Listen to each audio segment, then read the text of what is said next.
ሕይወትህን ተደሰትባት በዶክተር ሙሐመድ።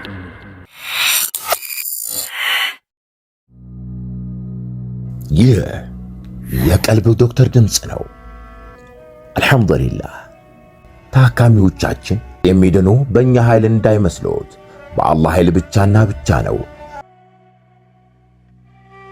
ከቀልብ ዶክተር ዓላማ ውስጥ የአላህን ተአምር ማንገስ ዋነኛው ነው። በየጊዜው በቀልብ ዶክተር ታክመው መዳናቸውን ማመን እስከሚያቀታቸው ሲቃይ የተናነቃቸው ሲገልጹ የአላህ ተአምር ምን ያህል የገዘፈና ግልጽ እንደሆነ ያሳየናል። ከህመም ወደ ጤነኝነት፣ ከጭንቀት ወደ ደስታ፣ ከጨለማ ወደ ብርሃን፣ ካላሰቡበት ወደ ስኬት የደረሱት በአላህ ተአምር ቢሆን እንጂ።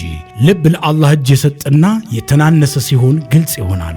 አላህም እንዲህ ይለናል፣ አላህን ትገነዘቡና በእርሱ ታምኑ ዘንድ በችሎታው ላይ ያስረጅ የሆኑ ግልጽ ተአምራቶችን ያሳያቸዋል። አልበቀራ። ኑ ባላህ ቃል ያላህን ተአምር እናግስ። ህክምና ማግኘት ሲፈልጉ ይሄንን ሊንክ ይጫኑ። አሰላሙ አለይኩም ወራህመቱላሂ ወበረካቱሁ። ውድና የተከበሯችሁ የቀልብ ዶክተር ቤተሰቦቻችን እንደምን ከረማችሁ? በያላችሁበት የአላህ ህዝነት ረህመት ጥበቃው አይላችሁ ያልኩኝ ይህ ዘወትር ማክሰኞ የምናቀርብላችሁ በዶክተር ሙሐመድ ቢን አብዱራህማን መጣጥፍ ላይ የተወሰደ ምርጥ ትምህርት ነው። ህይወትህን ተደሰትባት ክፍል 27። ጥሩ ነገር እንደምትመኝላቸው አሳያቸው። ልብህ በሰዎች ፍቅርና በቅንነት ከተሞላ ከነሱ ጋር የአላህ ግንኙነት ምን መምሰል እንዳለበት የሚጠቁም ጥበብን ትማራለህ። ሰዎች ለነሱ ያለህን ፍቅር ያጣጥማሉ፣ እነሱም ላንተ ያላቸውን ፍቅርና ተቀባይነት መጨመር ይጀምራሉ። ዘወትር በህሙማን የተሞላ የግል ክሊኒክ ያላት አንዲት ዶክተር አለች። ህሙማኖቿ አይተው አይጠግቧትም። ከሷ ጋር መሆን ያስደስታቸዋል። ምክንያቱም ጓደኛቸው ነው የምትመስላቸው። ዶክተሯ የሰዎችን ልብ የምትማርክባቸውን በርካታ ጥበባት ትጠቀማለች። አንዱ ጥበብ አንዲት ህመምተኛ በህመሟ ዙሪያ ዶክተሯን ማናገር ፈልጋ ከደወለች ጸሐፊዋ ስሟን ትጠይቃትና ከ5 ደቂቃ በኋላ እንድትደውል ትጠይቃታለች። በዚህ መሃል ጸሐፊዋ የሴትየዋን ካርድ ታዋጣና ለዶክተሯ ትሰጣታለች። ዶክተሯ ስለ ህመምተኛዋ ያለውን ኢንፎርሜሽን በሙሉ ታነባለች። ስራዋንና የልጆቿን ስም ሳይቀር ትይዛለች። ህመምተኛዋ ስትደውል ጥሩ ሰላምታ ትሰጣትና ስለ ህመሟ፣ ስለ ልጆቿ፣ ስለ ስራዋ ወዘተ ትጠይቃታለች። በዚህ ጊዜ ህመምተኛዋ ዶክተሯ ስለ ልጆቿ ሁኔታና ስለ ህመሟ አይነት ሳይቀር እንዳስታወሰቻት በማሰብ በጣም ትወዳኛለች ማለት ነው የሚል ስሜት ያድርባታል። የምትሰራበትን መስሪያ ቤት እንኳን አልረሳችውም። ታዲያ ይህች ሴት የህክምና እርዳታ በፈለገች ቁጥር ወደዚች ዶክተር ብትሄድ ምን ይገርማል? ልቦችን ማሸነፍና መማረክ ምን ያህል ቀላል እንደሆነ ተመልከት። ለሰዎች ያለህን ልባዊ ፍቅር መግለጽ መጥፎ አይደለም። አባትም ሁን፣ እናትም ሁኚ፣ ሚስትም ሁኚ፣ ልጅም ሁን፣ ጓደኛ አሊያም ጎረቤት ስሜትህን ከመግለጽ አትቆጠብ። እወድሃለሁ፣ እወድሻለሁ፣ አንተ ለኔ በጣም ድንቅ ሰው ነህ፣ አንቺ ለኔ በጣም ድንቅ ሰው ነሽ ወዘተ እያልን ፍቅራችንን እናውጅ።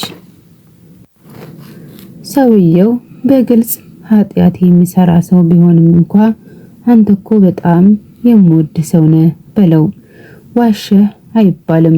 ምክንያቱም በሚሊዮን ከሚቆጠሩ ከሃዲያን ይልቅ ላንተ እሱ ተወዳጅ ሰው ነው አይደለም እንዴ? ብልሁን አስታውሳለሁ አንዴ ዑምራ አድርጌ እንዳጠናቀቅኩ አላህ ሆይ ማረኝ፣ ወዳጆቼንና ጓደኞቼንም ማራቸው፣ ሙስሊሞችን በአጠቃላይ ጠብቃቸው፣ ድልንና የበላይነትን ለግሳቸው ስል ዱዓ አደረኩ። ከዚያም ለአዳር አንድ ሆቴል ውስጥ አልጋ ያዝኩ። ጭንቅላቴን ትራሱ ላይ እንዳሳረፍኩ ሞባይሌ ላይ ቀጣዩን የጽሑፍ መልእክት ጻፍኩ። ልክ በአሁኑ ሰዓት ኡምራዬን ጨረስኩ። ለምወዳቸው ሰዎች ሁሉ ዱዓ አድርጋለሁ።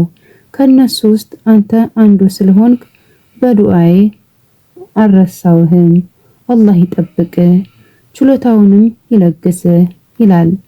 ይህንን ሞባይሌ ላይ ለተመዘገቡ ሰዎች ሁሉ ላኩት። ወደ 500 ይጠጋሉ። ይህ መልእክት በሰዎች ልብ ውስጥ ያሳደረው ተጽዕኖ ከገመትኩት በላይ ነበር። ቀጣዮቹና መሰል መልእክቶች ይጎርፉልኝ ጀመር። ወላሂ መልእክትህን ሳነበው አለቀስኩ። በዱዓ ስላስታወስከኝ በጣም አመሰግንሃለሁ።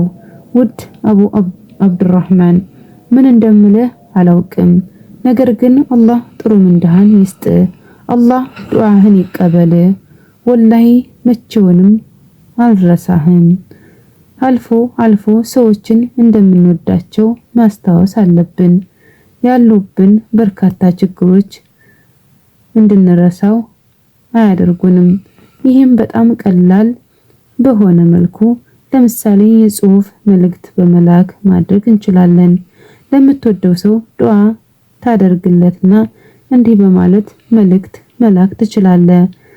በአዛንና በኢቃም መካከል ዱዓ አድርጌልሃለሁ ወይም ጁሙዓ ቀን ዱዓ አድርጌልሃለሁ።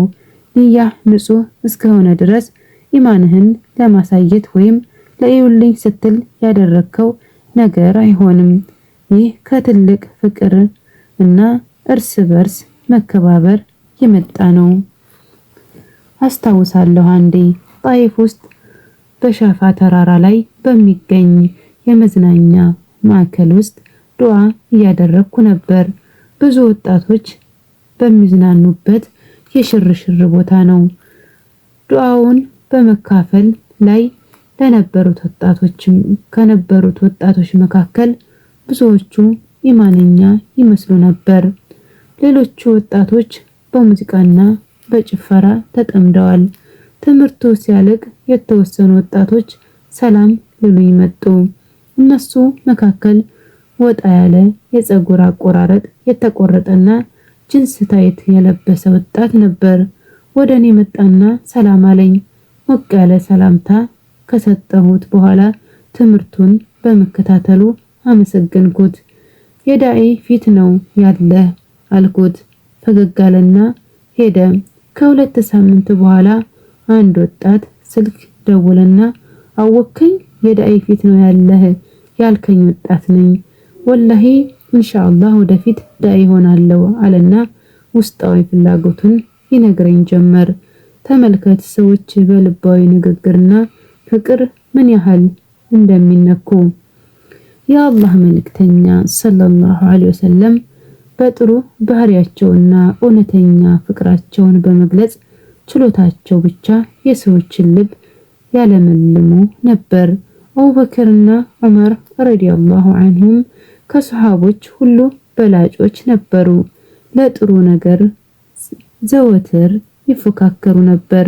ብዙ ጊዜ አቡበክር ዑመርን ይበልጧቸው ነበር። ዑመር ለሶላት ወደ መስጊድ ቀደም ብለው ሲመጡ አቡበክር ቀድመው ገብተው ያገኟቸዋል።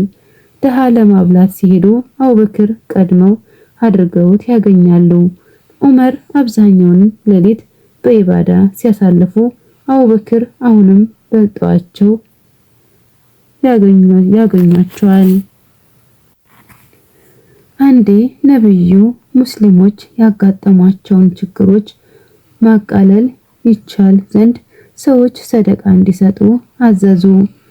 በወቅቱ ዑመር በጣም ሀብታም ነበሩ። አቡበክርን መብለጥ ካለብኝ ዛሬ ነው የምበልጠው ሲሉ አሰቡ። ወደ ቤታቸው ሄደው ግማሽ ንብረታቸውን በማምጣት ለነብዩ ሰለላሁ ዐለይሂ ወሰለም ሰጡ። ነብዩ ሰለላሁ ዐለይሂ ወሰለም ይህን ሀብት ሲያዩ ለዑመር የነገሯቸው የመጀመሪያው ነገር ምንድነው? ስንት ነው ያሏቸው ወይስ የወርቅና የብሩን አይነት ነው የጠየቋቸው? አይደለም። ይልቁንም ነብዩ ሰለላሁ ዐለይሂ ወሰለም ለሳቸው ያላቸውን ፍቅር የተረዱበትን ቃላት ነበር ተናገሯቸው። ዑመር ሆይ ለቤተሰቦች ምን ተወክላቸው? ዑመርም የአላህ መልእክተኛ ሆይ ለቤተሰቦቼ ይህንኑ የሚያክል ሀብት ትቼላቸዋለሁ አሉ። ከዚያም ዑመር ከአላህ መልእክተኛ ጎን ተቀምጠው አቡበክርን በጉጉት ይጠብቁ ጀመር። አቡበክርም በርካታ ንብረት ይዘው መጡና ለአላህ መልእክተኛ ሰጡ። ዑመርም ቆመው አቡበክርን ይመለከቱና ውይይቱን ያዳምጡ ነበር። ነብዩ ሰለላሁ ዐለይሂ ወሰለም ንብረቱን ከማየታቸው በፊት አቡበክርን አቡበክር ሆይ ለቤተሰቦች ምን ተውክላቸው ሲሉ ጠየቋቸው። አቡበክርን በጣም ይወዳቸዋል፣ ቤተሰቦቻቸውንም ይወዳሉ። ስለዚህ ችግር እንዲያገኛቸው አይፈልጉም። የአላህ መልእክተኛ ሆይ አላህንና መልእክተኛውን ትቼላቸዋለሁ አሉ።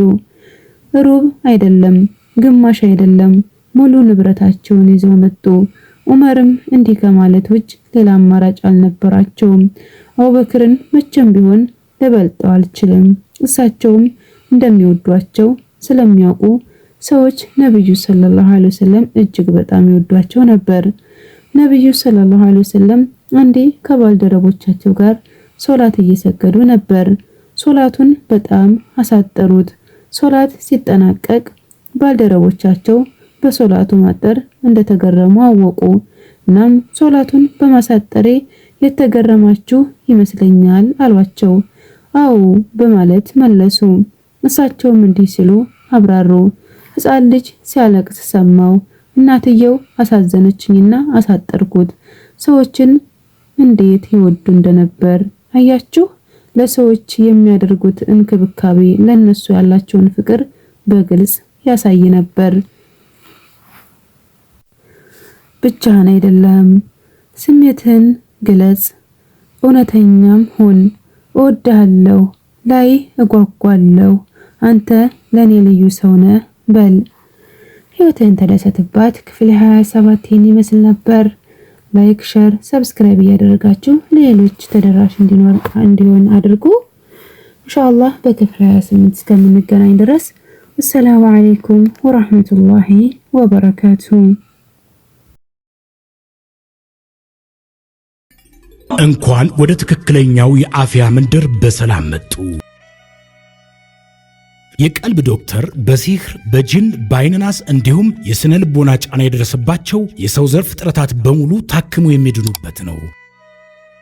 ሕክምናው በቁርአን፣ ሕክምናው በአስካሮች፣ ሕክምናው በዱዓዎች በሰደቃ የሚካሄድ ሲሆን ነቢያዊ ሱናን በተመረኮዙ እጅግ ጥበብና እውቀትን ባካበቱ የሩቃ ዶክተሮች ይታከማሉ። እወቁ፣ ሕክምናው ሸሪዓዊ ብቻ ነው። አያምልጦት፣ እድሉን ይጠቀሙ። ባሉበት ሆነው ራስዎን ያክሙ። ሕክምና ማግኘት ሲፈልጉ ተከታዩን ሊንክ ይጫኑ።